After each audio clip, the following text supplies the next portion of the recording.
தூத்துக்குடி மக்களவை தொகுதியில் போட்டியிடும் அதிமுக வேட்பாளர் சிவசாமி வேலுமணி தனது தொகுதி மக்களுக்கு அளித்துள்ள தேர்தல் வாக்குறுதிகள் என்னென்ன என்பது குறித்து வாக்கும் உறுதியும் பகுதியில் பார்க்கலாம்.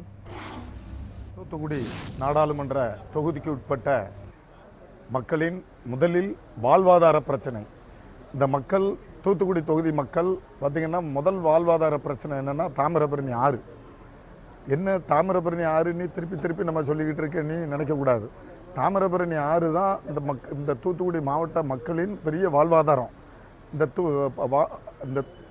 தாமிரபரணி ஆறு கரைகள் உடைந்து இரண்டு பக்கம் இருக்கக்கூடிய ஊர்கள் பெரும் பாதிப்புக்குள்ளாயின. இந்த தாமிரபரணி கரையை இன்னும் இங்கே ஆள்ற ஆட்சியும் மத்தியில் ஆள்ற ஆட்சியும் கரையை பலப்படுத்தலை. நான் நாடாளுமன்ற உறுப்பினராக தேர்வு செய்யப்படும் பட்சத்தில் அந்த தாமிரபரணி ஆற்றின் கரையை உறுதியாக பலப்படுத்துவேன். அதனால் அங்கே இருக்கக்கூடிய கிராமங்கள், சுற்றி இருக்கக்கூடிய கிராமங்கள் விவசாயம் பாதிக்கப்படாமல் தடுக்க முடியும். பார்த்திங்கன்னா வருஷத்துக்கு ஒருக்கா வெள்ளம் பாதிச்சிட்டுன்னா வாழை விவசாயம், நெல் விவசாயம், அங்கே இருக்கக்கூடிய பயிர்கள் விவசாயம் பாதிக்கப்படும்.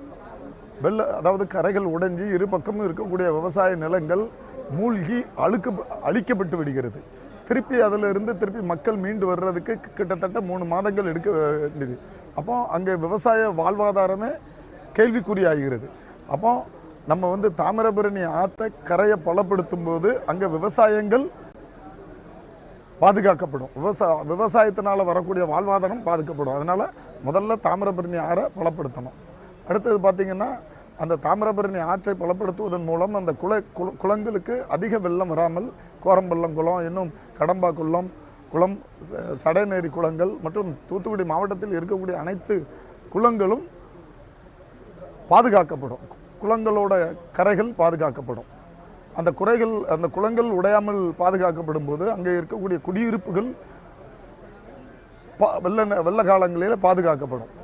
அதுக்கப்புறம் பார்த்திங்கன்னா அங்கே இருக்கக்கூடிய உப்பளம், இந்த தாமிரபரணி ஆறு உடைஞ்சதுன்னா குளங்கள் நிரம்பி உடைஞ்சி ஊருக்குள்ளே புகுந்து எப்படி விளைநிலங்கள் பாதிக்கப்படுதோ அதே மாதிரி உப்பளம் பாதிக்கப்படுது. இது பெரிய தூத்துக்குடி இந்தியாவிலே அதிகமாக உப்பு விளையக்கூடிய ஒரு இடம் தூத்துக்குடி சுற்று வட்டார பகுதி. இங்கே இருந்து பார்த்திங்கன்னா வேம்பாறு, இங்கே இருந்து ராமேஸ்வரம் வரைக்கும், தூத்துக்குடியில் இருந்து இங்கே குலசேகரப்பட்டினம் வரைக்கும், இங்கே இருந்து ராமேஸ்வரம் வரைக்கும் உப்பளங்கள் அதிகமாக இருக்குது. இது ஒரு விவசாயம் மாதிரி. இந்த உப்பள நிலங்கள் மழை வெள்ள காலங்களில் அழிக்கப்பட்டு விடுகிறது. இப்போது நம்ம தாமிரபரணி ஆற்றை கரையை பலப்படுத்தும் போது விவசாய நிலங்கள் பாதிக்கப்படுகிறது. குடியிருப்பு பகுதியில் அதாவது பலப்படுத்தும் போது விவசாய நிலங்கள் பாதுகாக்கப்படுகிறது, குடியிருப்பு பகுதியில் பாதுகாக்கப்படுகிறது. அடுத்தது பார்த்திங்கன்னா உப்பளம் பாதுகாக்கப்படுகிறது. உப்பளம் பாதுகாக்கப்படும் போது அங்கே இருக்கக்கூடிய தொழிலாளர்கள், இப்போ உப்பளம் அழிஞ்சு போச்சுன்னா திருப்பி அந்த இடம் வெள்ளத்தினால் அழிஞ்சு போச்சுன்னா அதை ரெடி பண்ணி கொண்டு வர்றதுக்கு 3 மாதம் ஆகும். அப்போது நம்ம தாமிரபரணி கரையை பலப்படுத்தும் போது உப்பளம் பாதுகாக்கப்படுகிறது. உப்பளத்தில் வேலை பார்க்கக்கூடிய தொழிலாளிகள் அவங்க நலன் பாதுகாக்கப்படுகிறது. அதே மாதிரி பார்த்திங்கன்னா கடற்கு பக்கத்திலே வாழக்கூடிய மீனவர் மக்கள் இப்போ பார்த்திங்கன்னா திருச்செந்தூர் சுற்றி இருக்கக்கூடிய மீனவர் மக்கள், தூத்துக்குடி சுற்றி இருக்கக்கூடிய மீனவர் மக்கள், வேம்பார், சூரங்குடி எப்படி சுற்றி இருக்கக்கூடிய மீனவர் மக்கள் வெள்ளத்தினால் பாதிக்கப்பட்டு குடியிருப்பு பகுதிகளை இழந்து விடுகின்றனர். படகுகள் சேதமடைகிறது. அப்போ நம்ம ஏதோ தாமிரபரணி ஆற்றை நம்ம பலப்படுத்தோன்னு ஏதோ ஒரு சாதாரண விஷயமாக இதை எடுத்துக்கிடக்கூடிய முடியாது.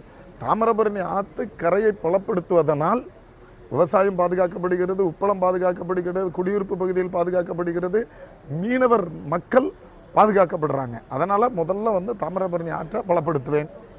அடுத்தது பார்த்திங்கன்னா கோவில்பட்டி இருக்கக்கூடிய சுற்று பகுதிகளில் மானாவாரி விவசாயம் அங்கே நடக்கிறது. அதில் பார்த்திங்கன்னா மக்களோட வாழ்வாதாரமே வத்தல், பயிர், மக்காச்சோளம், இந்த மாதிரி அவங்க விவசாயம் பண்ணி அவங்க வாழ்வாதாரத்தை பண்ணிக்கிட்டு இருக்காங்க.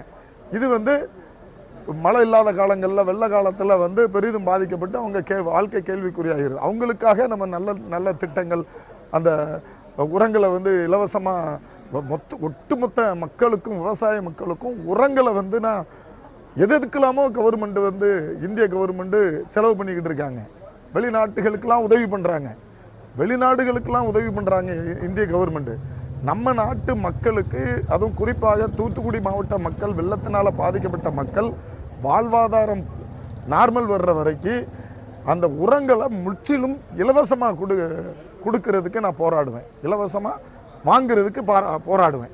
அதுக்கு பிறகு பார்த்திங்கன்னா விமான நிலையம் இன்றைக்கி தூத்துக்குடி வந்து ஒரு தொழில் நகரமாக இருந்துக்கிட்டு இருக்கு. இதுக்கு வந்து போக்குவரத்துக்கு விமான நிலையம் முக்கியமாக இன்டர்நேஷ்னல் விமான நிலையமாக மாற்றி வேலை நடந்துகிட்டு இருக்கு. இது வேகமாக பண்ணுறதுக்கு இந்த சென்னைக்கு ஈக்குவலாக இந்த விமான நிலையத்தை கொண்டு வர்றதுக்கு நான் பெரும் பாடுபடுவேன்.